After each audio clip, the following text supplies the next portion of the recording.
Wa urugamiriri wa barabara iria nene Kenha ni rutafanĩtie gĩikaro gĩa kwaranĩria na mũingĩ igũrũ rĩa mũbango wa waki wa ndaraca ya Nithi hamwe na waramia wa barabara. Gwakwo werũ kwa ndaraca ĩno yoraihu wa mita 880 hamwe na kwaramio nĩ ikinya rĩratanywo kweheria ũgwati wa mĩtino ĩrĩa ĩkoretwo ĩgĩkĩka haha. Waki wa ndaraca ĩno ũratanywo kuoya ihinda rĩa mwaka ũmwe na ũratanywo kwambĩrĩria thutha wa kũrĩhwo kwa arĩa mĩgũnda yao ĩkũhutio, amu mũbango-inĩ mwerũ ndaraca ĩno nĩ ĩgũcenjio ũrĩa ĩrĩ.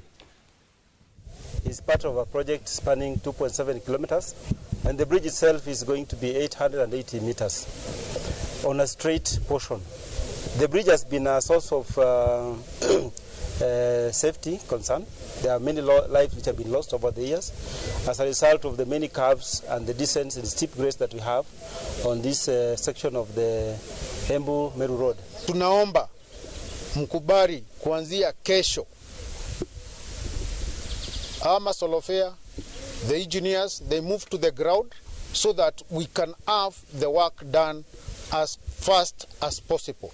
Na tunashukuru serikali yetu ya wakati huu kwa sababu aliangalia wakaona ya kwamba hili kelo la barabara lituondokee.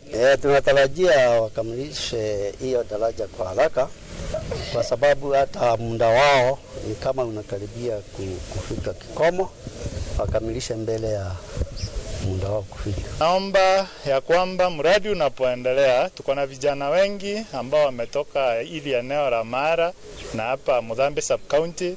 Tunaomba contractor na viongozi wetu wahakikisha ya kwamba hakuna watu wanakuwa imported ama vijana watoki kwingine wakuje kufanya kazi hapa, maana tuna vijana wengi ambao wanaweza saidia kwa skilled and also non-skilled.